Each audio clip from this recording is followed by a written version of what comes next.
اللہ رب العزت قرآن مقدس میں ارشاد فرمایا، پارہ 4 سورہ آل عمران سورت نمبر 3 رکو نمبر 11 آیت 102۔ اللہ کا ارشاد پاک ہے، یا ایھا الذین آمنوا اتقوا اللہ حق تقاتہ ولا تموتن الا وانتم مسلمون۔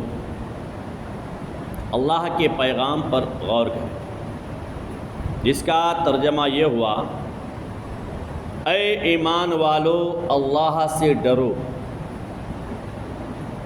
اللہ سے ڈرو جیسا کہ ڈرنے کا حق ہے،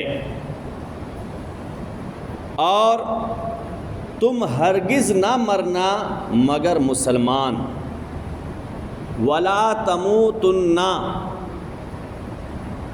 تمہیں ہرگز موت نہ آئے، الا وانتم مسلمون، مگر حالت ایمان میں مسلمان ہو کر۔ تو انسان کے ایمان نماز کے بغیر ادھوری ہے، اور اللہ سے ڈرنا اس وقت پایا جائے گا جب کہ بندہ مومن نمازی پنجگانہ کی پابندی کرے اور اعمال حسنہ کے جانب قدم کو زیادہ بڑھائے، دین کی دعوت، دین کا کام، تبلیغ اسلام، دین کی خدمت، اور اس پر نماز کی پابندی۔ جب انسان نماز سے دور رہتا ہے تو آقا کریم رؤوف رحیم صلی اللہ تعالی وسلم ارشاد فرماتے ہیں کہ مسلمان کی بدبختی اور بدنصیبی کے لیے اتنا کافی ہے کہ وہ مؤذن کی اذان سنے اور پھر نماز کو نہ جائے۔ یہ اس کے لیے سب سے بڑی بدبختی اور بدنصیبی ہے۔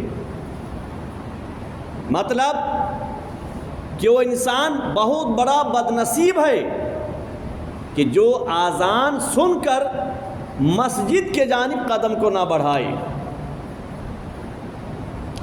اور دوسری حدیث میں امام الانبیاء شفیع محشر صلی اللہ تعالی علیہ وسلم ارشاد فرماتے ہیں کہ جو شخص مؤذن کی اذان کو سن کر، مؤذن کی صدا کو سن کر نماز میں حاضر نہ ہوا تو بروز قیامت اس کے کان میں کانچ کے پگھلے ہوئے سیسے ڈال دیے جائیں گے۔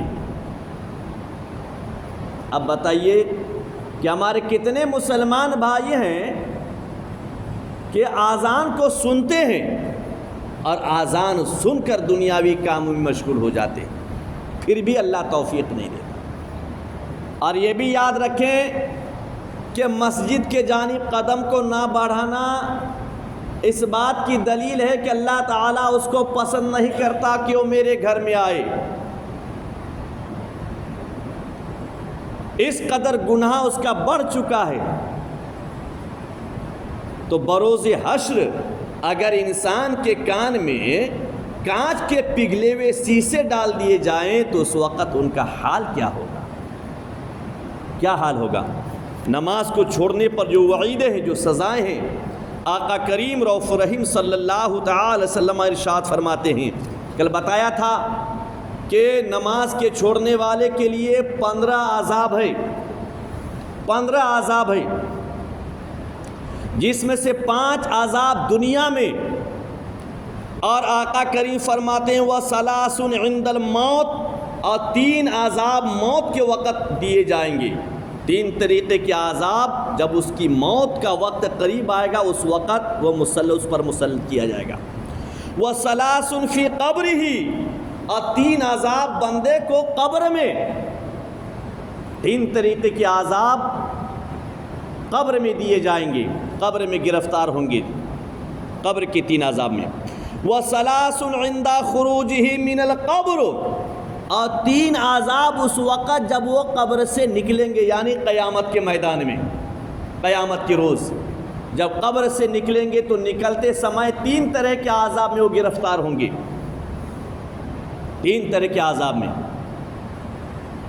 اب اللہ کے عذاب کو یاد کیجیے، کس قدر بھیانک ہے عذاب الہی کو۔ توبہ کیجیے، کثرت سے توبہ کیجیے، جو کچھ ہو چکا گناہ ان تمام گناہوں سے توبہ کیجیے اور اپنی زندگی کو صاف ستھری رکھیے، گناہوں سے دور رکھیے اور ذکر الہی میں کثرت سے قدم کو آگے بڑھائیے۔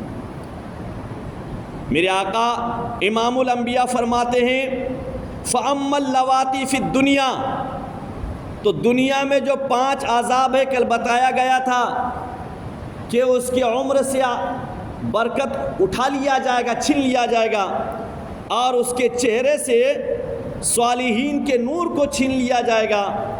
اور تیسری عذاب یہ وَالثَّالِثَةُ كُلُّ عَمَلٍ يَعْمَلُهُ لَا يَأْجُرُهُ اللَّهُ عَلَيْهِ، نماز چھوڑ کر جو بھی عمل کرے گا اس عمل پر اس کا ثواب اس کو نہیں دیا جائے گا۔ کوئی بھی عمل کر لی تو پہلے نماز فرض عین ہے، اگر فرض عین عبادت کو چھوڑ کر کوئی بھی عمل کرے گا اللہ تبارک تعالیٰ اس پر اس کا اجر نہیں دے گا، کیونکہ سجدہ اللہ کو محبوب ہے۔ تمام عبادات کے سردار نماز ہے، پہلے نماز پھر باقی بعد میں کوئی عمل ہے، سب سے پہلے نماز ہے۔ اس لیے لوگوں کو بتائیے، آدھا گھنٹہ سمے دیجیے، آپ رات کو نکلیں دین کی دعوت دینے کے لیے یا دین کو نکلیں، پر آدھا گھنٹہ آپ دین کی دعوت میں لگائیں، دین کی دعوت میں لگائیں۔ اللہ تعالیٰ بہت برکت دے گا رزق میں، گھر میں خوشحالی دے گا، چونکہ بتایا گیا تھا کہ سب سے بڑا مجاہد وہ ہے جو دین کا کام کرے۔ شہید سے بھی اللہ تعالیٰ افضل ثواب، شہید سے بھی وہ افضل ہے ثواب میں۔ اور چوتھی چیز یہ ہے وَالرَّابِعَةُ لَا يَرْفَعُ لَهُ دُعَاءُ إِلَى السَّمَاءِ، 5 عذاب جو دنیا میں گرفتار ہوں گے 5 طریقے کے عذاب میں، چوتھی عذاب یہ ہے کہ اللہ تعالیٰ اس کی دعا کو آسمان پر نہیں پہنچائے گا، وہ جو بھی دعا مانگے گا اس کی دعا باب اجابت میں نہیں ٹکرائے گی، اللہ کے بارگاہ میں نہیں پہنچے گی۔ کیوں؟ کہ وہ نماز چھوڑ کر دعا مانگ رہا ہے، نماز ادا کیے بغیر وہ دعا مانگ رہا ہے، تو نماز فرض عین ہے، اللہ کی محبوب عمل ہے، محبوب عمل ہے، وہ عبادت ہے جس عبادت کو آقا حسین رضی اللہ تعالیٰ عنہ نے خنجر کے نیچے ادا کیا ہے۔ امام حسین نے کہا او شمر، میرے گردن کو تن سے اس وقت جدا کرنا جب میں اپنے رب کو سجدہ کروں، جب میں سجدے میں جاؤں اس وقت میرے سر کو تن سے جدا کر دینا۔ کیا وجہ ہے؟ آقا حسین جاتے جاتے دنیا والوں کو پیغام دیا ہے، آقا کریم رؤوف رحیم کی امت کو پیغام دیا ہے، اپنے نانا کی امت کو یہ پیغام دیا کہ اگر تجھے نبی سے پیار ہے اور دین سے محبت ہے تو حسین کے سجدے سے سجدہ کرنا سیکھ لے، حسین کی اس ادا سے سبق لے کہ حسین جاتے جاتے سر دے دیا لیکن نماز نہیں چھوڑا، خنجر کے نیچے سجدہ کیا ہے۔ میرے عزیزوں، تو جو بھی دعا مانگیں گے وہ دعا اللہ تعالیٰ قبول نہیں کرے گا، آسمان پہ نہیں پہنچے گا۔ 5ویں چیز میرے آقا فرماتے ہیں وَالْخَامِسَةُ لَيْسَ لَهُ حَقٌّ فِي دُعَاءِ الصَّالِحِينَ، 5ویں چیز یہ کہ اگر کوئی نیک بندہ سے وہ دعا کروائیں، بے نمازی کوئی نیک آدمی سے دعا کروائیں تو آقا کریم فرماتے ہیں لَيْسَ لَهُ حَقًّا فی دعاء الصالحین، صالحین کی دعاؤں میں اس کے لیے کوئی حصہ نہیں ہے، کوئی حصہ نہیں۔ بتائیے کس قدر عذاب ہے نماز چھوڑنے کا میرے عزیزو۔ اس لیے کسی کہنے والوں نے کہا یہ وہ فرض ہے جو نازل ہوا عرش اعظم سے، یہ وہ فرض ہے جو نازل ہوا عرش اعظم سے، اسی کی ہوگی سب سے پہلے پرشش ابن آدم سے، اسی کی ہوگی سب سے پہلے پرشش ابن آدم سے۔ قیامت کے میدان میں سب سے پہلے پوچھا جائے گا تو نماز کے بارے پوچھا جائے گا، تیری نماز کا دنیا میں کیا حال تھا، تو نے ادا کیا کہ نہیں کیا، کیا جواب دیں گے؟ آقا حسین کو کیا منہ دکھائیں گے یا نبی کے بارگاہ میں کیا منہ دکھائیں گے؟ چونکہ میرے آقا نے ارشاد فرمایا جعل قرۃ عینی فی الصلاۃ، میری آنکھوں کی ٹھنڈک نماز میں ہے۔ اس لیے نماز کی پابندی کریں اور دعوت کو عام کریں۔ ہر بندہ، ہر مومن پر یہ فرض بنتا ہے کہ آپ کم سے کم آدھا گھنٹہ دین کی تبلیغ میں لگاویں۔ اپنے ہی شہر میں، باہر نہیں جانا ہے۔ اس کام کو آپ رات کا کھانا کھا کر اس کے بعد اپنے دوست احباب سے جا کر مل سکتے ہیں، اس کو بول سکتے ہیں آپ نماز کو چلیں، یا دن کو ٹائم مل جائے، دن کو آدھا گھنٹہ دے دیجئے، تو بہت بڑا آپ نیکی، بے شمار نیکیاں حاصل کریں گے اور اپنے نامہ اعمال میں ایک ذخیرہ جمع کریں گے۔ اللہ تعالی ہم سب کو ہدایت عطا فرمائے۔ اللہم صلی اللہ